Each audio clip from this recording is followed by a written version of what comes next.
Bonjour ou bonsoir à toutes et à tous.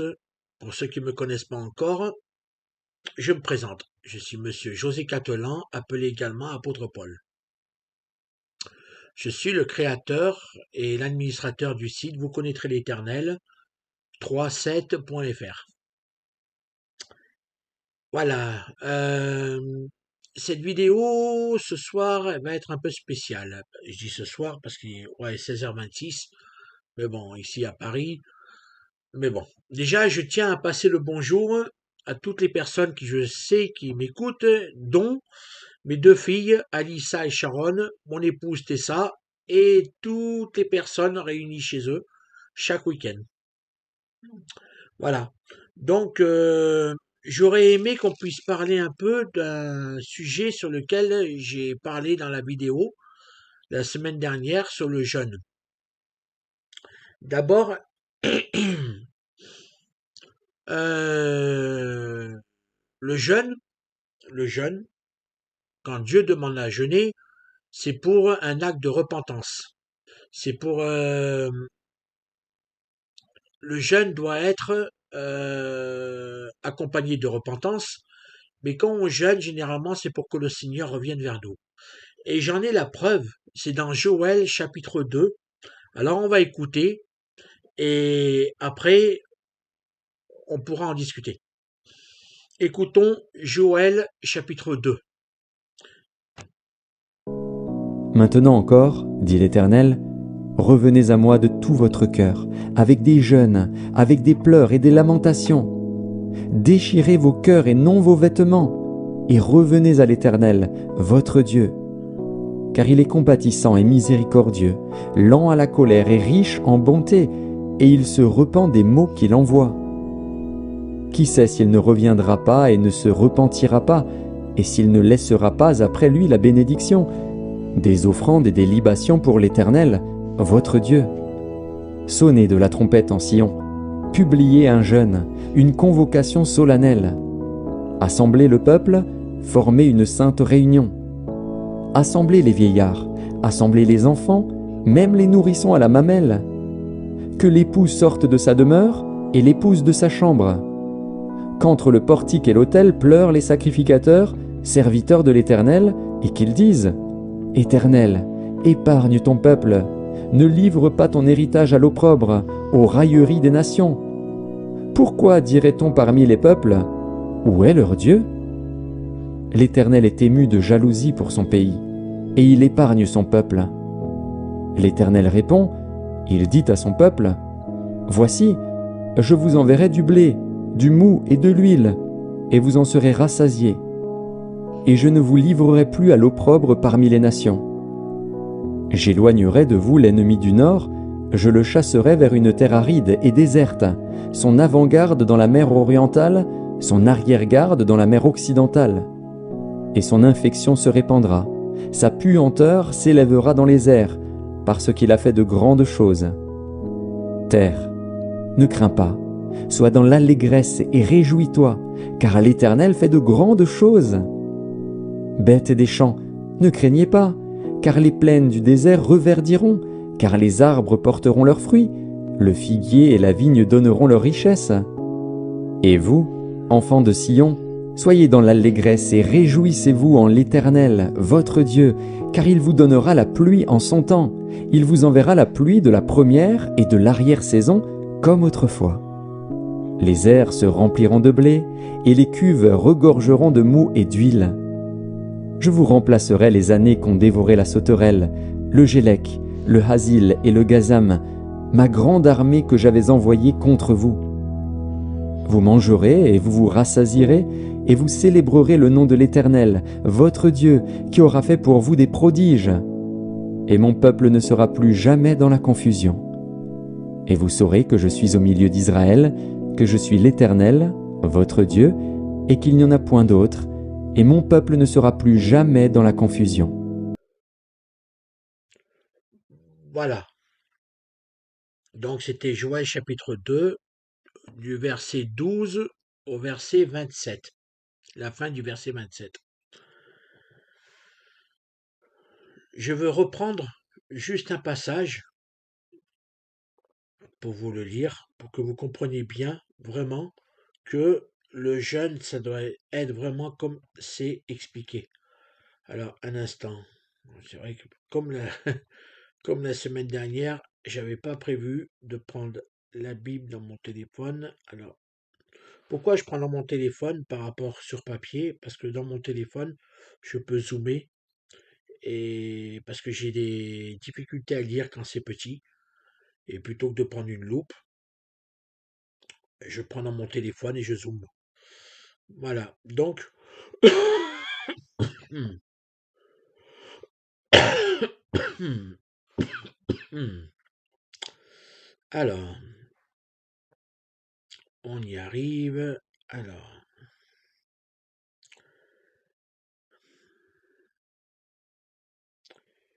Joël, tu es où?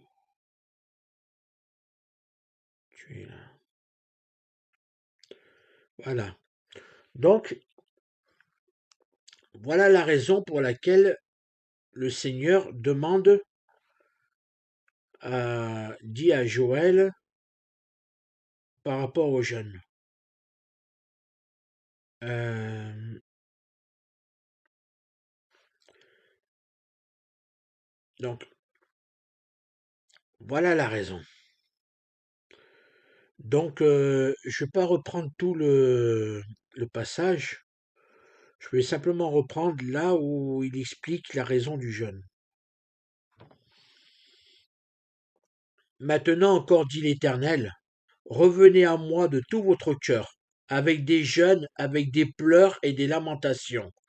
Déchirez vos cœurs et non vos vêtements, et revenez, et c'est à partir de là, et revenez à l'Éternel votre Dieu, car il est compatissant et miséricordieux, lent à la colère et riche en bonté, et il se répand des maux qu'il envoie.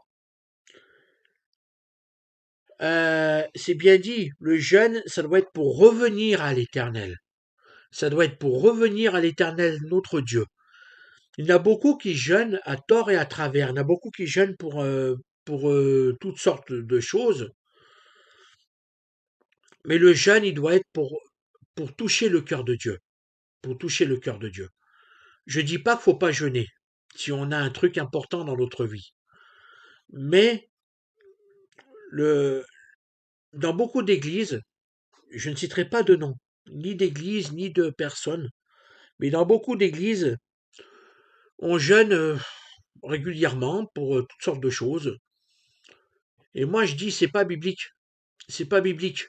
Parce que chaque fois qu'il y a eu des jeûnes qui ont été proclamés pour le peuple, ça a été pour que le peuple revienne, surtout pour que le Seigneur revienne vers son peuple. Parce que, d'accord, c'est pas le Seigneur qui nous abandonne, c'est nous qui abandonnons Dieu. C'est nous qui nous éloignons de Dieu. Mais quand nous nous éloignons de Dieu, Dieu s'éloigne de nous. Quand nous, on s'éloigne de Dieu, Dieu s'éloigne de nous. Donc à partir du moment où Dieu s'est éloigné à cause de nos actes, à cause de nos péchés volontaires, pour retoucher le cœur de Dieu, pour retoucher son cœur et pour qu'il puisse voir que nous sommes sincères dans notre repentance, nous jeûnons. Nous jeûnons pas pour avoir des finances, nous jeûnons pas pour avoir du travail, nous jeûnons pas pour avoir toutes sortes de biens matériels qui, quand nous partirons de cette terre, n'existera plus. Tout ce que l'on peut avoir sur cette terre, on ne doit pas jeûner pour ce qui est matériel, pour ce qui est terrestre. Parce que quand nous allons partir, quand nous allons quitter notre corps, notre âme et notre esprit vont quitter notre corps. Le souffle de vie va nous abandonner et on va se retrouver devant le trône de Dieu pour être jugé sur nos actes. C'est Tout restera là. Je veux dire, on va pas emporter avec nous devant le trône de Dieu, on va pas emporter notre argent, on va pas emporter notre travail, on va emporter devant le trône de Dieu quand nous allons comparaître devant lui pour être jugés, pour savoir où on va passer notre éternité. Nous allons emmener simplement l'amour qu'on aura eu pour notre prochain. Pas seulement la foi, l'amour. Tous les fruits de l'esprit découlent de l'amour. Lisez bien dans 1 Corinthiens chapitre 13, mais il y a aussi dans Galates, dans Galates chapitre 5, je crois, si je me rappelle bien, le fruit de l'esprit, c'est l'amour, la joie, la paix, la patience, la bienveillance, bon, enfin, tous les fruits de l'esprit découlent de l'amour. À partir du moment où nous allons comparaître devant l'Éternel pour être jugés pour l'éternité, pour savoir où on va passer notre éternité, si on va la passer avec lui dans la paix et l'amour, ou si on va la passer dans les souffrances éternelles, sur quoi on va être jugé? Sur l'amour qu'on aura eu dans notre cœur, sur l'amour qu'on aura manifesté aussi bien pour les œuvres du Seigneur que pour notre prochain. Donc, si nous devons jeûner parce qu'on n'a pas assez d'amour. Nous devons jeûner parce on s'est éloigné de Dieu. Pas parce qu'à partir du moment où on a l'amour de Dieu dans notre cœur, on ne s'éloigne pas de Dieu. À partir du moment où on s'éloigne de Dieu, c'est parce on manque d'amour. On manque d'amour. Et si on manque d'amour, le contraire de l'amour, c'est la haine. Si on manque d'amour, on a le péché qui s'installe en nous. Parce que si, moi je dis, si vraiment on a l'amour de Dieu, si vraiment on aime le Seigneur et qu'on aime toute sa création, on ne peut pas manquer d'amour. Donc on ne peut pas pécher. On fait des erreurs, on fait des bêtises, bien sûr, on est être humain, on est pécheur. Mais on ne va pas commettre le péché volontaire. C'est ça que Dieu punit, c'est ça que Dieu n'admet pas, c'est le péché volontaire. Parce qu'on fait tous des erreurs. Personne ne peut dire qu'il ne commet pas d'erreur. Moi, j'aime à dire que on ne commet pas de péché. On commet on va dire des fautes d'inattention. Je ne dis pas qu'on n'est pas pécheur. Je ne dis pas qu'on pêche pas. Mais moi, le péché, aux yeux de Dieu, le vrai péché, c'est un péché que l'on fait et qu'on sait que c'est mal et on le fait quand même.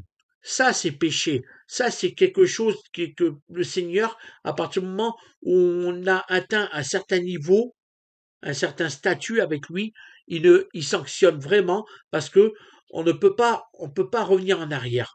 On peut pas dire j'appartiens au Seigneur, je sers le Seigneur, j'aime le Seigneur et continuer à faire ce que l'on veut, continuer à décider de notre vie. Ça, c'est un péché aux yeux de Dieu aussi. Décider de notre propre existence, décider de notre propre vie à partir du moment où on dit qu'on appartient au Seigneur. Non, si on lui appartient, ça veut dire que tout ce qui nous appartient lui appartient. Ça veut dire que nos décisions, nos pensées, nos, que ce soit matériel ou spirituel, tout lui appartient. Je suis désolé, mais à partir du moment où on dit qu'on appartient au Seigneur, il y a plus rien qui nous appartient à nous, puisque je sais pas si j'arrive à bien me faire comprendre. À partir du moment où on dit qu'on décide de suivre l'Éternel Tout-Puissant, qu'on décide de donner notre cœur à Jésus-Christ, qu'on décide de le suivre, de lui donner notre vie, plus rien n'est à nous. L'homme que nous étions, l'homme ou la femme que nous étions est mort. Mort au péché, mais mort aussi au monde, aux choses du monde, aux œuvres du monde. Le Seigneur, il a dit, ne- et il a même confirmé par l'apôtre Paul dans la Bible, vous êtes dans le monde, mais ne vivez pas comme le monde. Ça veut dire que on est là, on est sur la terre, d'accord, on subit aussi bien les choses que nous voyons, nous subissons les choses que nous entendons, nous subissons les choses que nous pensons, que nous ressentons, mais c'est pas pour ça qu'on va aller se lancer en courant, comme on dit, à faire comme les autres. J'ai des personnes de mon entourage qui vont en boîte de nuit, qui fument, qui boivent, mais c'est pas pour ça que moi, je vais faire comme eux. C'est pas pour ça que je vais aller en discothèque, aller me battre en boîte de nuit, ou aller draguer, ou à fumer, ou à boire. Je l'ai fait. Mais c'est pas parce qu'il y en a qui le font. Maintenant que je suis avec le Seigneur, je peux plus me permettre ça. D'accord, l'apôtre Paul dans la Bible, il dit tout m'est permis, mais tout m'est pas utile. Il le dit bien, tout m'est permis, mais tout m'est pas utile. C'est-à-dire, on peut faire ce que l'on veut, mais il faut savoir aussi que si l'on fait ce que l'on veut, on sera jugé sur nos décisions. À partir du moment où nous décidons de faire quelque chose, si c'est dans la volonté de Dieu, si c'est quelque chose que le Seigneur atteste, qu'il approuve et qui dit d'accord, je suis d'accord avec ça, nous ne pourrons pas être jugés sur cela. Parce que le Seigneur approuve. À partir du moment où nous décidons de faire quelque chose de nous-mêmes, que nous décidons de suivre nos penchants, nos émotions, et que nous décidons de vaquer à comme on veut selon nos pensées, et qu'on dit oui, j'ai décidé de faire ça, alors je fais. Tant pis pour les autres, moi j'ai décidé de le faire, je fais. À partir de là, nous serons jugés. Vous pouvez le faire, puisque le Seigneur, il nous a créés avec le libre choix, le libre arbitre. Il nous a créés avec la volonté. C'est ça, être créé à l'image et à la ressemblance de Dieu. C'est être créé avec la possibilité de choisir, de faire des choix. On n'est pas des pantins que Dieu il manipule comme il veut. Non, ça, c'est pour ceux qui appartiennent à Satan. Non, ceux qui appartiennent au Seigneur, ils ont le libre choix. Mais tout choix implique des conséquences. Si nous choisissons, je reviendrai après sur le jeûne, mais tout ça c'est important ce que je dis. Ça c'est avant de parler du jeûne. Comme je l'ai dit dans la dernière vidéo ou une vidéo précédente, je sais plus, je vous propose une cigarette. Vous fumez pas. Moi, je vous propose une cigarette. Si vous choisissez de prendre la cigarette, que vous l'allumez, que vous la fumez, c'est vous qui êtes responsable. C'est pas moi. Moi, je vous ai simplement proposé. Je suis pas censé savoir si vous fumez ou que vous fumez pas. Je suis pas censé savoir. Et même si je le sais que j'essaye de vous tenter, c'est vous qui êtes responsable du céder à la tentation. C'est vous qui êtes responsable parce que vous avez cédé à la tentation. C'est vous qui êtes responsable parce que vous avez volontairement fait un choix. Le choix de choisir de prendre la cigarette, de l'allumer et de la fumer. Je ne juge pas ceux qui fument. Je ne critique pas ceux qui fument. Chacun est libre. Chacun est libre. Je ne juge pas. Je ne dis pas que parce que vous fumez, vous êtes perdu. Non. Le Saint-Esprit convainc de péché, de justice et de jugement. C'est vous qui êtes devant Dieu avec ça. Mais à partir du moment où nous acceptons le Seigneur Jésus-Christ, nous l'acceptons dans notre cœur, dans notre vie, nous acceptons de nous tourner vers lui, le Saint-Esprit vient en nous. À partir du moment où le Saint-Esprit vient en nous, nous devenons le temple du Saint-Esprit. Le Saint-Esprit habite en nous. Donc, puisque le Saint-Esprit habite en nous, nous avons le Saint-Esprit en nous. Nous sommes la demeure du Saint-Esprit. À partir du moment où nous sommes le temple du Saint-Esprit, on ne peut pas en faire entrer dans notre corps quelque chose qui est souillé, qui est, qui est, euh, qui est impur. La cigarette, c'est quoi? C'est à base de tabac, le tabac, il y a de la chlorophylle, il y a tout ça. C'est quelque chose qui rend dépendant. La nicotine. Merci maman. J'ai cherché le nom. La nicotine, c'est une espèce de goudron. La nicotine, ça rend dépendant. À partir du moment où on accepte le Seigneur, si on fumait déjà avant, le Saint-Esprit lui-même va vous dégoûter de la cigarette. Si vous êtes sincère avec le Seigneur, c'est le Saint-Esprit qui va vous débarrasser de la cigarette. Il va vous en dégoûter complètement. Il va vous en écurer complètement. Il va faire que l'odeur du tabac même vous donne envie de vomir, que vous ne supportez plus. Ça, ce sera l'œuvre du Saint-Esprit. Mais si vous fumez pas, je prends l'exemple de la cigarette, vous allez comprendre pourquoi. Ça peut être toutes sortes de choses, mais là je parle de la cigarette parce que c'est flagrant. C'est flagrant. D'autres qui acceptent le Seigneur qui ne fument pas. Si moi je propose à cette personne une cigarette, la personne accepte la cigarette, la prend et la fume.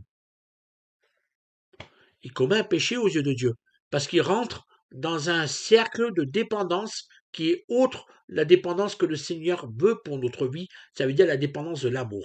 C'est ça que je voulais dire, dépendance de l'amour.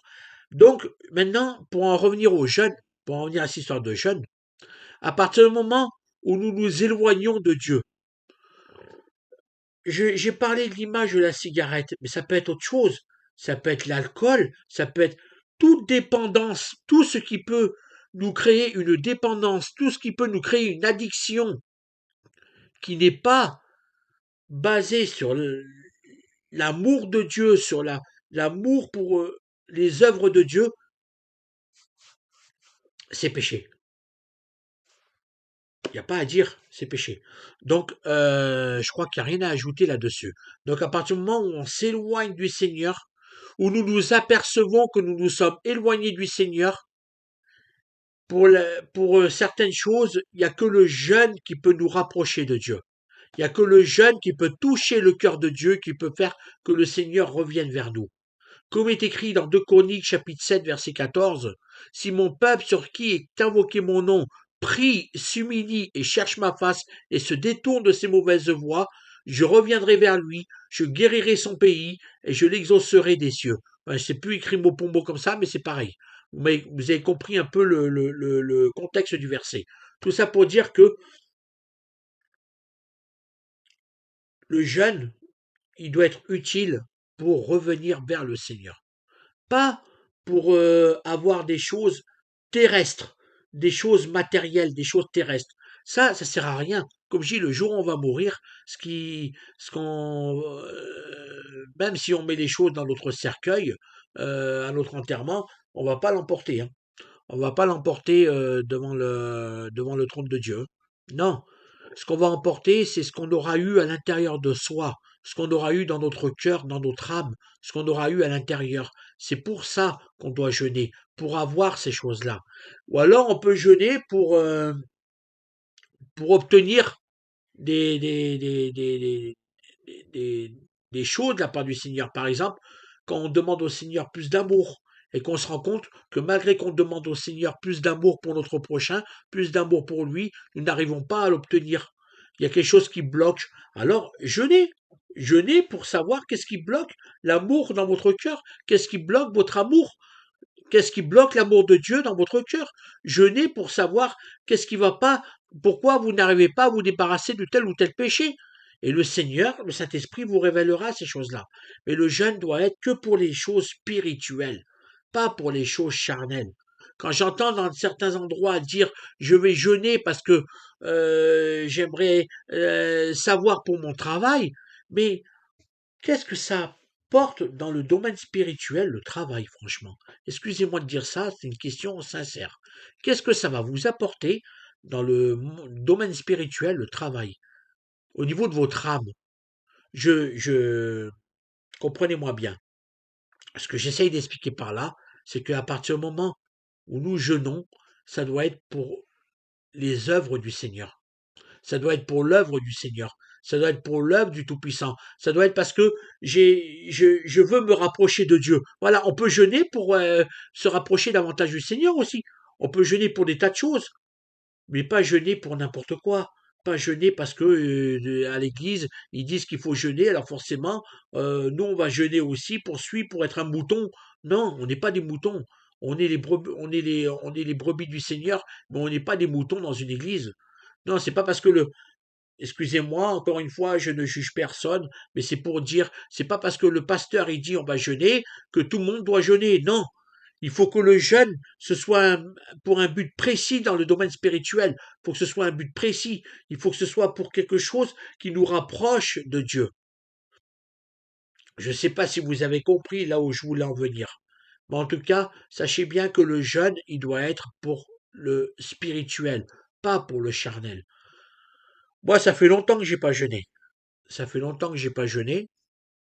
Comme je l'ai expliqué dans la dernière vidéo, je ne peux pas jeûner de nourriture parce que j'ai une santé qui fait que je dois manger, mais je peux jeûner d'autres choses. Je peux jeûner de... Le Seigneur m'a fait jeûner de téléphone, il m'a fait jeûner de télé, il m'a fait jeûner de beaucoup de choses, mais voilà. Ça fait longtemps que j'ai pas jeûné parce que j'en ai pas ressenti le besoin, tout simplement. Parce que moi, ma priorité, c'est de faire plaisir au Seigneur. Ma priorité, c'est de faire les choses qui plaisent au Seigneur. Donc, je vois pas pourquoi j'irais jeûner. Je vois pas pourquoi j'irais jeûner. Jeûner pourquoi? Jeûner parce que d'autres disent qu'il faut jeûner. Mais si je suis pas convaincu dans mon cœur, c'est écrit dans la parole, tout ce qui n'est pas conviction de cœur est péché. Donc, si je suis pas convaincu dans mon cœur que je dois jeûner pour une raison précise, pourquoi jeûner? Ceux qui jeûnent parce qu'on leur a dit qu'il fallait jeûner. Mais s'ils ne sont pas convaincus dans leur cœur, leur jeûne il sert à rien. Non seulement leur jeûne il sert à rien, mais en plus leur jeûne il est même pas entendu par le Seigneur. Il est même pas Il n'est même pas vu par le Seigneur. Parce qu'ils ne sont pas convaincus dans leur cœur qu'ils doivent jeûner pour une raison précise. Voilà. Donc le jeûne doit être pour l'édification personnelle. Le jeûne doit être pour se rapprocher de Dieu. Le jeûne doit être pour être davantage dans l'amour du Seigneur. À partir du moment où on jeûne pour autre chose que pour tout ce qui est spirituel dans notre relation avec le Seigneur, ça sert à rien. C'est une perte de temps. Et en plus, ça vous met en mauvaise santé. Parce que pour ceux qui jeûnent de nourriture, qui font des longs jeûnes de nourriture et que le Seigneur n'approuve pas votre jeûne, vous vous mettez en mauvaise santé pour rien. Quand le Seigneur approuve, il n'y a aucune conséquence mauvaise. Voilà. Donc, ce que je voulais vous dire par là, c'est surtout sur l'histoire du jeûne. Esther a fait publier un jeûne, la reine Esther a demandé au peuple juif de jeûner pour éviter que le peuple soit exterminé. À cause de ce que Aman, le chambellan Aman avait décrété, comme ça avait été fait avec le sceau du roi, pas même le roi pouvait aller contre.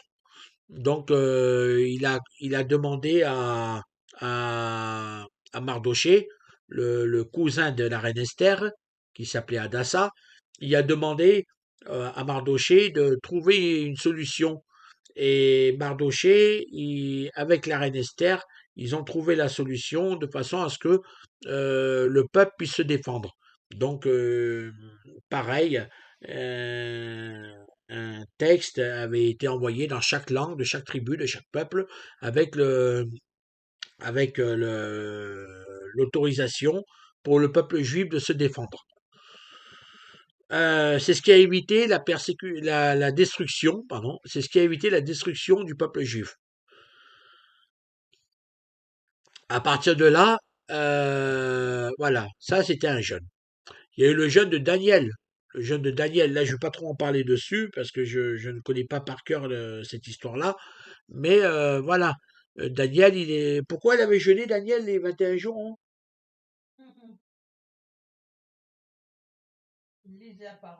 Voilà, lisez la parole. Moi, je vais la lire aussi à ce niveau-là parce que je ne lis pas trop Daniel. Je vais me tarder là-dessus aussi.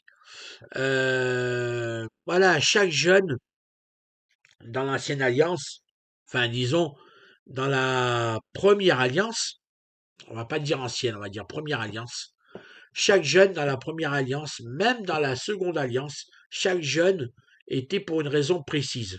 Était pour soit pour éviter la destruction, soit pour que le Seigneur revienne vers son peuple, soit simplement pour toucher le cœur de Dieu pour une chose. Moi, j'ai jeûné de nourriture.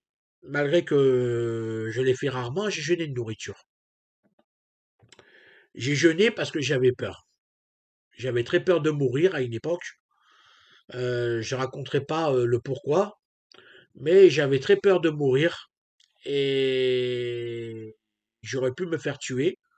Et à la suite de ça, ben, j'ai jeûné et je pense que le Seigneur, il a vu mon acte et il m'a protégé. Il a vu mon jeûne et il m'a protégé. Beaucoup ont jeûné pour des choses très graves. Et le Seigneur, il a tourné son cœur, on va dire, pour que sa colère qui était sur nous, parce qu'on a jeûné, sa colère s'est écartée de nous. C'est écrit d'ailleurs même je vais relire ce passage de Joël chapitre 2 au verset, à partir du verset 16. Assemblez le peuple, formez une sainte réunion, assemblez les vieillards, assemblez les enfants, même les nourrissons à la mamelle, que l'épouse sorte de sa demeure et l'épouse de sa chambre. Qu'entre le portique et l'autel pleurent les sacrificateurs, serviteurs de l'Éternel, et qui disent Éternel, épargne ton peuple, ne livre pas ton héritage à l'opprobre, aux railleries des nations. Pourquoi dirait-on parmi les peuples où est leur Dieu? Il dit bien, hein, là ils vont jeûner pour que le Seigneur épargne son peuple. Il n'y a pas que pour la reine Esther, à l'époque de la reine Esther, même à l'époque de Joël, parce que si on lit bien plus bas à partir du verset 18, l'Éternel est ému de jalousie pour son pays, il épargne son peuple. L'Éternel répond, il dit, il dit à son peuple, voici, je vous enverrai du blé, du mou. Là, le Seigneur a été touché par le jeûne du peuple, parce qu'il dit, voici, je vous enverrai du blé, du mou et de l'huile, et vous serez rassasiés, et je ne vous livrerai plus à l'opprobre parmi les nations. Là, le Seigneur a été touché par le jeûne du peuple. J'éloignerai de vous l'ennemi du nord, et je chasserai vers une terre aride et déserte son avant-garde devant les mers orientales, son arrière-garde devant les mers occidentales, et son affection se répandra, sa puanteur s'élèvera de son air parce qu'il a fait de grandes choses. Terre, ne crains pas, sois dans l'allégresse et réjouis-toi, car l'Éternel fait de grandes choses. Bêtes des champs, ne craignez pas, car ça veut dire que dans sa colère, le Seigneur, s'il n'y aurait pas eu ce jeûne, pour que le Seigneur revienne vers le peuple, il aurait même détruit les bêtes des champs. Bêtes des champs, ne craignez pas, car les plaintes du désert reviendront, car les arbres porteront leurs fruits, le figuier et les vignes donneront leur richesse. Et vous, enfants de Sion, soyez dans l'allégresse et réjouissez-vous en l'Éternel votre Dieu, car il vous donnera la pluie en son temps, et vous enverra la pluie de la première et la dernière et de l'arrière-saison, comme autrefois. Les airs se rempliront de blé, et les cuves regorgeront de mou et d'huile. Je vous remplacerai les années qu'ont dévoré la sauterelle. Dis donc, les années. C'est-à-dire, ça fait des années que le peuple était sous la malédiction. Faut le savoir. Il le dit. Je remplacerai les années qu'ont dévoré la sauterelle, le Gélec, le Asile et le Gazam, ma grande armée que j'avais envoyée contre vous. Vous mangerez et vous vous rassasierez, et vous célébrerez le nom de l'Éternel votre Dieu, qui aura fait pour vous des prodiges, et mon peuple ne sera plus jamais dans la confusion. Et vous saurez que je suis au milieu d'Israël, que je suis l'Éternel votre Dieu, et qu'il n'y en a point d'autre, et mon peuple ne sera plus jamais dans la confusion. Ça veut dire, là, il promet qu'il va remplacer ce que des années ont été détruits. Ça veut dire que ça faisait des années que le peuple était éloigné de Dieu. Parce que le Seigneur, il n'aurait pas envoyé les sauterelles dévorer, et puis tous, j'ai oublié les noms d'ailleurs, de certains insectes, dévorer les plantations, dévorer les biens et tout de la terre, si